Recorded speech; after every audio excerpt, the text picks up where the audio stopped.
Let's focus on some of the very tricky questions from UGC NET geography syllabus. So we'll be covering some of those. Now the first question talks about the concept of basal sapping. Now this is a concept associated with which cycle of erosion? So very important. Basal sapping or undercutting of the slope at its base was the idea which was propounded by King. Now the theories of Davis, Planck and King, very important. Every time you have one question from geomorphological cycles, so prepare that well, practice that well, and how this process leads to the idea of parallel retreat of the slope phase. So very important concept. The next is isostasy. We have covered the theory of Airy and Pratt comprehensively. Even the lectures and the postal material have that in detail. Practice that, understand that very well. The major theories of Airy and Pratt, and then further modifications by different scholars have been done, but the idea primarily talks about the balance of the crust and the mantle below.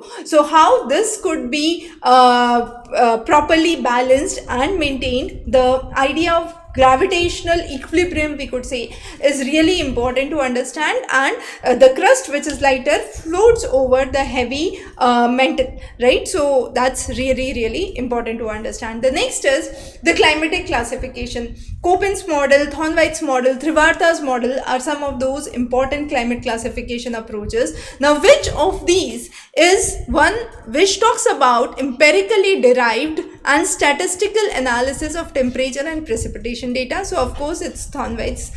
So very popular concept which has been asked, which talks about the precipitation effectiveness, thermal efficiency as some of the important concepts. Demographic transition theory from population geography, again very important. Now in population geography, this theory includes which of the following stages, which talks about low birth rate and low death rate. So we start with a high birth rate and a high death rate, which is the stage 1. Now this talks about the transition theory where we reach a low birth rate and a low death rate, right?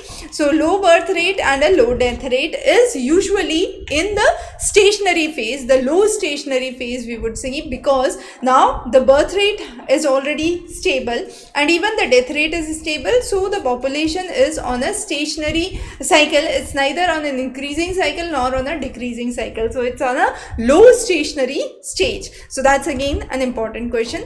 The next was a question from rank size rule. Now rank size rule, we say that the population is inversely proportional to its rank in the hierarchy. So the largest has nearly 1/n the population size of the next city, and that's how the next city comes in, right? So Nigeria and other LDCs, we could say, are classic examples to explain the rank size rule, where one city has a significantly higher where one city is significantly higher in hierarchy and the next ones are 1/n of it. So when we say the second rank, the third rank, the fourth rank city, those would be 1/n the size of it. So fifth city would be 1/5 the size of the first city, as simple as that. So that's what is the rank size rule. Now again, these were some of the questions that we have discussed. Of course, if you want to dive into detail and understand or have a comprehensive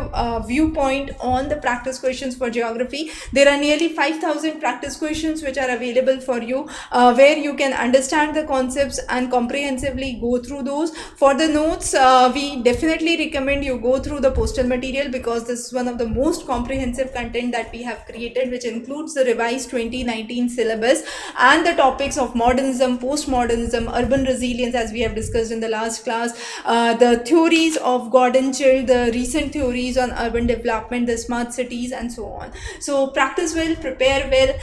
All the best. In case you have any questions or queries, feel free to raise that on the number below. I do personally handle geography, so I'll be more than happy to assist you. Thank you.